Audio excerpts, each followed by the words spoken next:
Good morning. Good morning. Welcome to OMC. My name is Jose Torrado. I'm the Executive Director of the Office of Emergency Management and Communications for the City of Chicago. I want to share a few quick reminders before I turn it over to the Mayor. As you know by now, OMC is coordinating public safety efforts for the DNC, which kicks off today and runs through Thursday. OMC has activated the city's Emergency Operations Center to monitor citywide activity during this time frame. You've heard me say this before, but it's important for me to say it again. If you see something, say something, and I'll repeat that. If you see something, say something. Please report any suspicious activity to 911. I also encourage you to download the OMC app to stay up to date with information on the convention. We're looking forward to a safe DNC and a safe week for the residents and visitors of Chicago. And with that, I'd like to turn it over to Mayor Brandon Johnson. Mayor. Thank you, Director Torrado, and good morning, everyone. Thank you all for being here. Let me just briefly say that I am tremendously and profoundly grateful to the collaborative aspect of this assignment. Our police superintendent has worked diligently, not just with our local police department, but with local departments as well as the Secret Service and federal agencies for the last several months. And that collaborative approach is truly the spirit of who we are in this city. But we also could not have done this without the hard work of the everyday Chicagoans, led by my Chief Operations Officer, John Robertson, that has ensured that every single city department and sister agency came together to respond to this moment. The city of Chicago is really good at things like this. It's the reason why we have hosted more national and political conventions than anywhere else in America. There's a reason why Time Out magazine rated us #1 as it relates to conventions. And so the people on the front line who continue to work, to our OMC, to our firefighters, our EMTs, our Chicago police officers, and again, our streets and sanitation, I can name a bunch of everyday Chicagoans, transit, CTA, bus operators, train operators, who've all come together to respond to this moment. And we are ready. We are ready. With that, I will turn it over to our Police Superintendent, Superintendent Snelling. Thank you, sir. Thank you, Mayor. And I'd also like to thank Executive Director Jose Torrado. He's been a great partner in this. And good morning, everybody. Good morning. Good morning. First, also, allow me to thank my leadership team and what a great job they're doing. As you see to my left, we have Chief standing here, Chief Dwayne DeVries, who has overall command of the DNC. We have Chief Antoinette Ursitti and Chief Yolanda Talley. They've all done a great job. Now standing here, Chief Angel Navales, who's also doing a great job, and Deputy Chief Jill Stevens and Deputy Chief Chris Papajuano. I can't say enough about the work that they're doing, especially with our officers.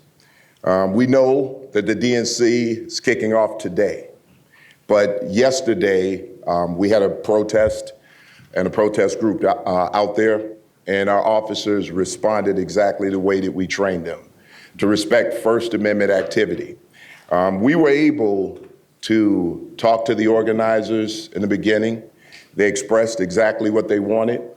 There was mutual respect there, and because of that, we didn't have any incidents. So just a great job, and I really want to thank the organizers for keeping the protest peaceful, because that's what we're looking for.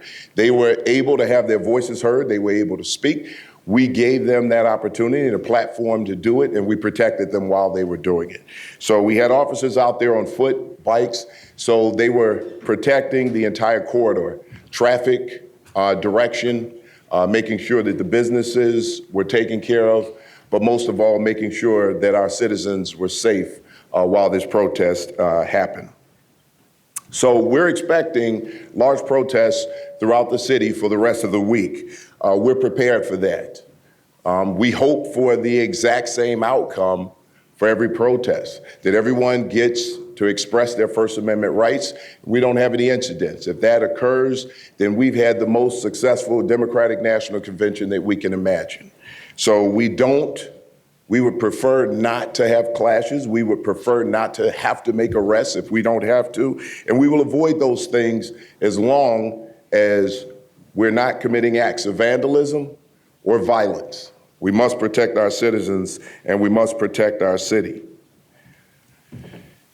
I drove the route yesterday, all day yesterday, last night, checked on a few things across the city. Our officers are out there. They're out there. They're highly visible.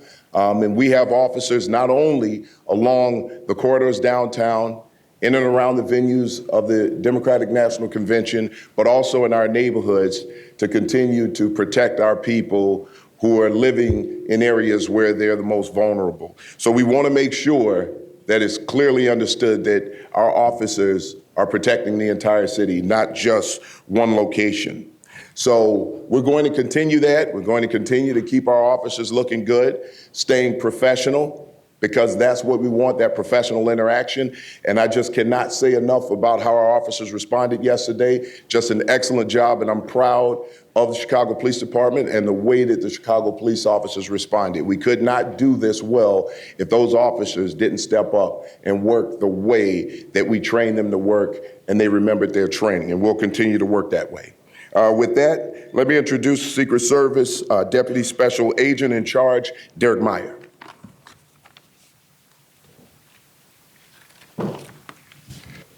Thank you, Superintendent Snelling. Thank you, Mayor Johnson. And thank you, Executive Director Tirado.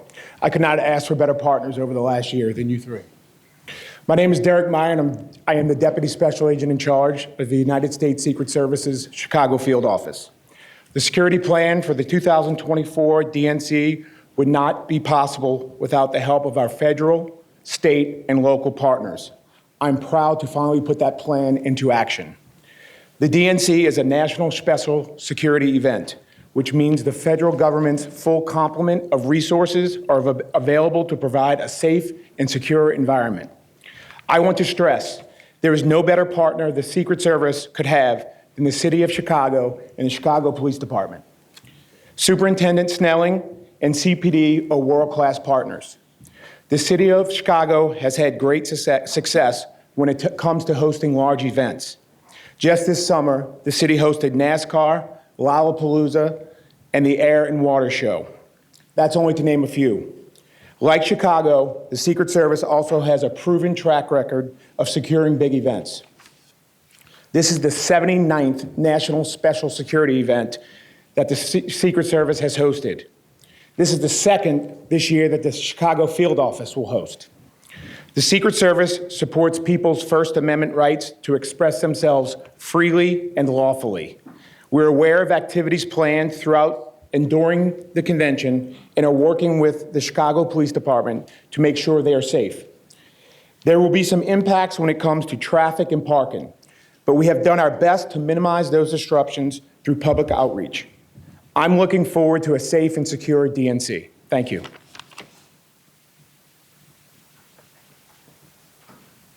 We'll now open this up for questions.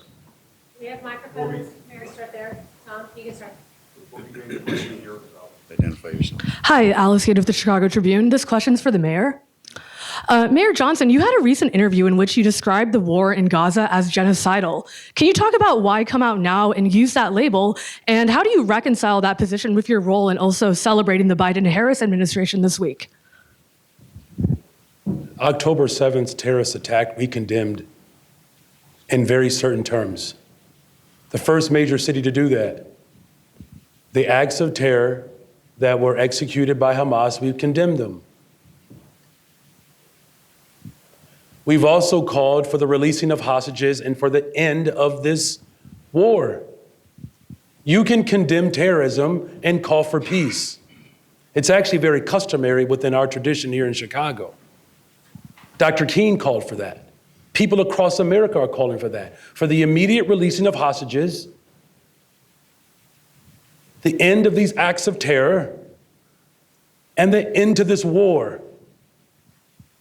And I will continue to stand by that position because it is the moral position. Good morning. Question for Superintendent Snelling. Sam Charles from the Chicago Tribune. How you doing, Sam? Good morning, Superintendent. Obviously, the DNC goes through Thursday. Are days off canceled for all officers between now and Thursday? And is Friday the day expected where things kind of get back to normal? That's correct. We just want to make sure that we have the appropriate amount of manpower out there to deal with this. Obviously, though, we know that can be a strain on officers and their families. This is why every district commander and every member of leadership has a wellness plan around officers, just to make sure that officers are hydrated, they're getting breaks, they get an opportunity to rest, that they're nourished. We know, again, that when we look at cognition, we want our officers to be well when they're responding out there. And yesterday was an example of that. You know, when our officers are well rested, when they know that they're being taken care of, they take care of others. So, yes. Superintendent Julie Bosman with the New York Times. Were there any arrests related to protests last night? And do you intend to let the Poor People's Army march inside the security perimeter today? So what I'll tell you about the arrest, there was an arrest of a 23-year-old woman. She was charged with defacement of property and resisting and obstructing a police officer. She was not inside of that march. It was separate from that march. So I'm not going to associate that one individual with the peaceful protest that was put together by that group. So there was one arrest, but it was not inside of that footprint. Oh, I'm sorry. And the second part of it, no one will be allowed within the secure perimeter of the DNC. All right. This is a matter of national security. We want to make sure that everyone is safe. We saw what happened in Pennsylvania. We're going to make sure that we secure everything so that doesn't happen here. We have a great partnership with the Secret Service. We're in constant communication with them. Our partner, Derek Meyer, just a phenomenal partner. Can't say enough about that. And we're communicating, and we're going to make sure that we protect that area. Superintendent Snelling, Martin Costi, NPR.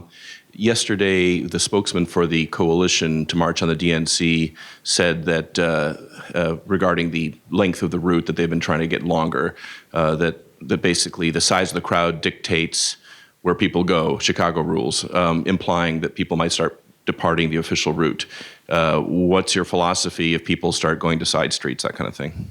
Listen, the length of the route doesn't matter. We've seen early on with some of the protests that started last year, upwards of 10 to 15,000 people.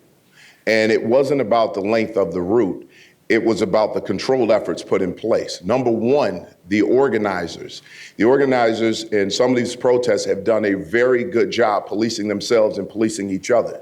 They've worked with us in partnership. We've talked to them because if we know what those routes are going to be and the direction they're moving, then we can do our best to ensure the safety of everyone within that group. If you watch us and if you watch the way that we've been training with our bikes, we have a way of keeping everybody in line and keeping everybody on the route. So this won't be a log jam. We're going to make sure that if anything happens that we have to call an audible on to make sure that everyone is safe, we will do that. But just keep in mind, there's traffic throughout our city. There are intersections that we have to make sure that everyone gets through safely so that there are no car accidents or someone who decides to drive into a crowd. So we're going to make sure that we protect everybody. Good morning, Superintendent. Michelle Gallardo with ABC 7. My question for you is, and you already alluded to this, obviously yesterday you had your first chance to see how the training of officers would play out with, the first of the many protests that is going to happen this week. But of course, today's the big day. It's going to be significantly more people, tens of thousands potentially, versus hundreds. So is there any, difference in what we saw yesterday to what we will see today? Yesterday we saw the bike patrols. Certainly there was no riot gear in sight. I'm sure that was on purpose. But when you're dealing with potentially tens of thousands of people, does that change? Do the officers today, will we see them in protective gear? Are there any differences, majorly in what we will see compared to yesterday? No, what you're going to see, if we see more people, you will just see a fuller effect of what you saw yesterday. As far as riot gear, we don't need officers out there in riot gear if people are protesting peacefully. What has been questioned is, can the Chicago Police Department respond to First Amendment activity without arresting people or without it turning violent? Yes, we can. And there's no reason to have someone out in riot gear if no one's rioting. If people are out there having their voices heard, expressing their First Amendment rights, which we saw yesterday, there is absolutely no reason to be confrontational. We actually want people to speak out, say what they need to say, and it's not about agreeing with what anyone has to say, it's about respecting it.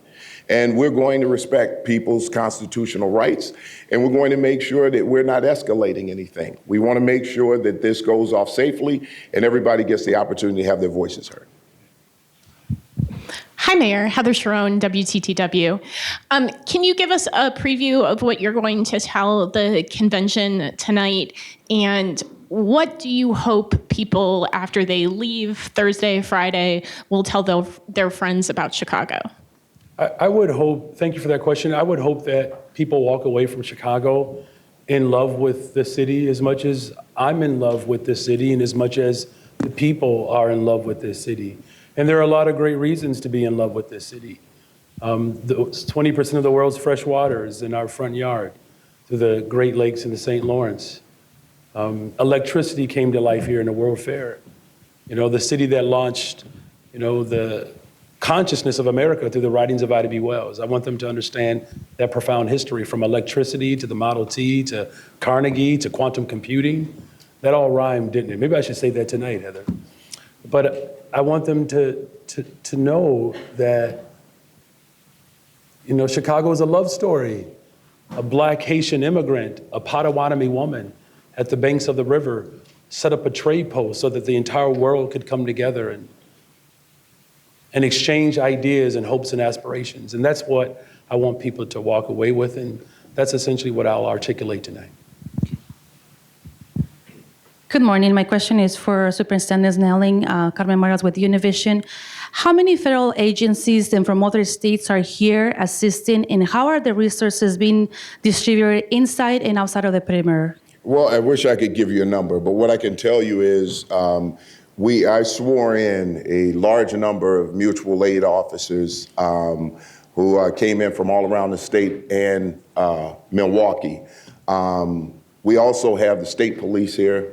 We have the Cook County Police who are helping out with that. The Capitol Police are here. We have agencies from across the country here. Most of our mutual aid officers are from right within Illinois, and with Milwaukee being the outlier. They are in charge of a lot of the infrastructure. So a lot of the locations where we know need to be secured, this is where we have the mutual aid partners distributed. This frees up our officers to be out in the field because of the extensive training that those officers have. We would rather have our officers patrolling and responding to these incidents rather than having someone from outside of our agency do those things. Chief Snelling, good morning. My name is Tarso with Bloomberg News. I have a question for you. Are you concerned about the protest that will happen outside the Israeli consulate on Tuesday? Their slogan is "Make it great like '68." Well, listen, I'm concerned about a lot of things. And when we become concerned about things, the more important thing is what can we influence, all right? So what is our response going to be to any situation that happens? Listen, it's this simple. The Chicago Police Department is here to protect everyone in this city. We will protect people's rights, again, their First Amendment rights, their rights of expression. What we will not tolerate is intimidation. We will not tolerate violence. And we want every single person in this city to feel safe. And we will protect anyone from harm or danger. So anything that comes up where and I've said it a million times, where we think there's a potential for violence, vandalism, we will put an end to that as soon as it starts.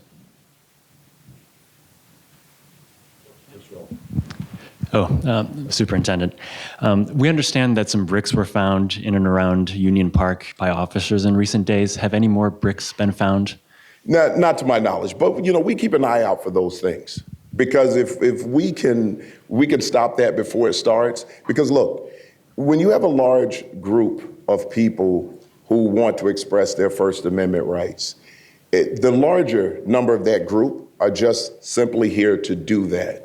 Sometimes you get lone wolf people or you get a group that will infiltrate that group, and under that umbrella, they will try to commit acts of violence or try to escalate a situation. We're out there to stop that before it starts. So we keep an eye out for those types of things. So we're paying attention to that. And any intel that we get around those situations, we're proactive to stop it. Good morning, Soup. Mac Leader, Minute Block Leader, Chicago. Yesterday, about 200 protesters rallied outside of Navy Pier, and at one point, protesters had actually disrupted the stage.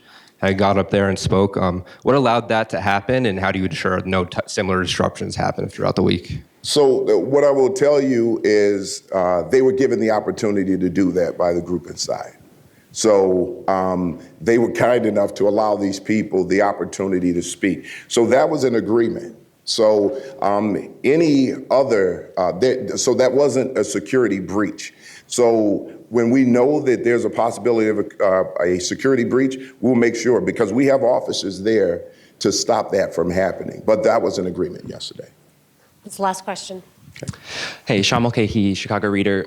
I just wanted to follow up on the Poor People's Army. So my understanding was that the city was required to grant a permit to march right in front of, like on Madison Street. Could you just confirm like how that squares with not being able to get inside the security perimeter? You like to answer that?